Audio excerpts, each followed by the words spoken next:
Hey, this is Yirmiyahu Weeps, and I'm continuing my video on Bereshit, or Genesis chapter 2.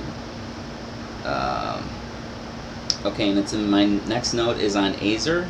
I was talking about Azer, the surrounding assistant protector, and the definition is one who surrounds with aid and or protection, one who gives assistance in times of great difficulty, used of one, often a superior, who helps another that is in need, a lifesaver, term used of Yahweh.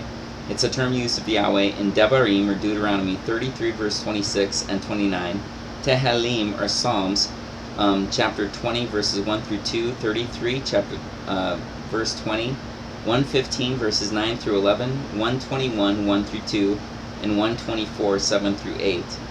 So I thought that was pretty significant that the term first used for a woman is an Azer, meaning one who surrounds with aid and protection. And it's also a term that's used of Yahweh himself. So I thought that was pretty significant. Then my note on Selah, it's possibly Adam's side, penile bone, a chamber, or womb, or a combination of them. So it might indicate that in creating humanity, Yahweh actually split the man and the woman in two parts, that originally they were two parts together, and he split them, but it seems to indicate like possibly a surgical procedure. Anyways, yeah, here's my note on it. It seems to imply a caring, deliberate, methodical, careful process. Adam he pressed into shape, and Hawa he built. Both were planned and designed. I thought that was significant. Let me see if I can go back to... Here we go. When it says he brought her to the Adam, the brought is the word bo, and means to enter a void in order to fill it. So, which I think would make sense, because when he separated the two of them into two beings, he brought her to the Adam, so she was entering the void that he had just created. He created a void by taking away half of the Adam, and now he brings her to him, and now they're two consciousnesses, two entities instead of just one. I think it's a beautiful picture. Anyways,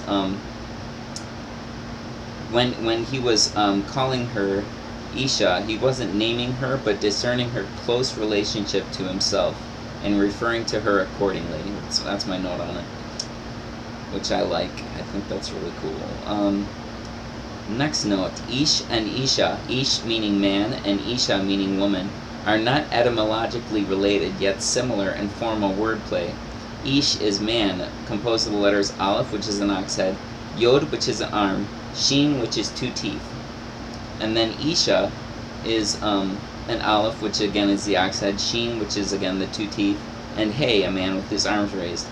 Without the letters Yod and Hey, which spell the name Yah, both names spell Esh, which is fire. So without Yah being there to unite them in harmony and be the grease in the gears that they are, they're two different gears with two different functions, two different, they have their differences, but they need to work together, and to be able to work together, they have to have the lubrication, the kind of the what works, and Yahweh is that for them. He's the one that can bring harmony and peace, where otherwise there might be discord and chaos because of their differences. So I thought that was beautiful. And when it says, that is why an Ish leaves at his father and at his mother, my note on that is, it's basically like saying, this is why we do things the way we do. This is why, because Adam and Hawa, they were separated and then united together, and because that happened, that's why we do things the way we do. That's why we have marriages. That's why we have, people fall in love and things like that. And when it says that they were nude and they were not ashamed or disappointed before one another, that word is busha and means afraid. And my note on it says, the word conveys shame as well as the fear of exploitation or wrong. So even though they were separated and they're now two separate entities, the first two separate entities, they don't have fear or shame or disappointment or thinking that they might be exploited or wronged by each other, which is not something that I don't know if anybody experiences every day, that you go up to somebody and you innately know that you don't have to have any kind of fear or shame before them, and there won't be any possibility of disappointment. You have no worries about it. I mean, that doesn't happen, which is too bad, but I think it's going to in the future.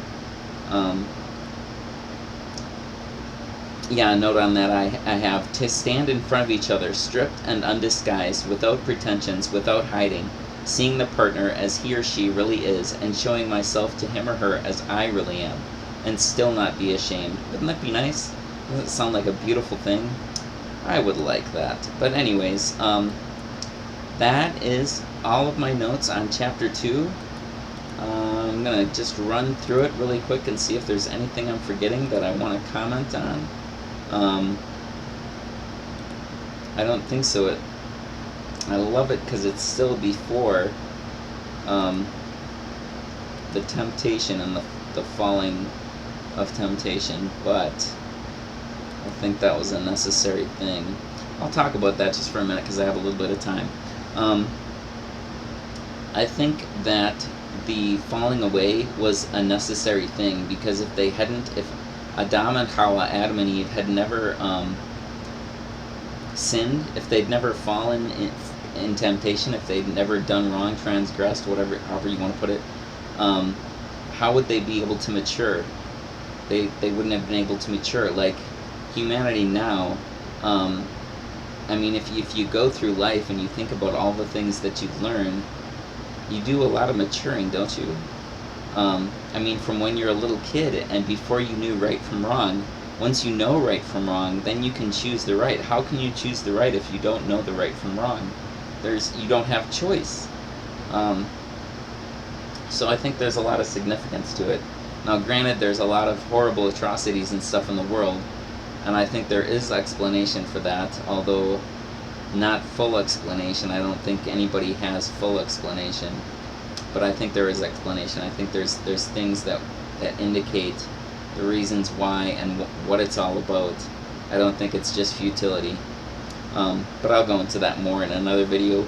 But until then, I hope that you enjoy this. I hope it's useful, helpful, and I hope that you have a good life and that you're having a good day or night. And I'll talk to you later. Thanks. Bye.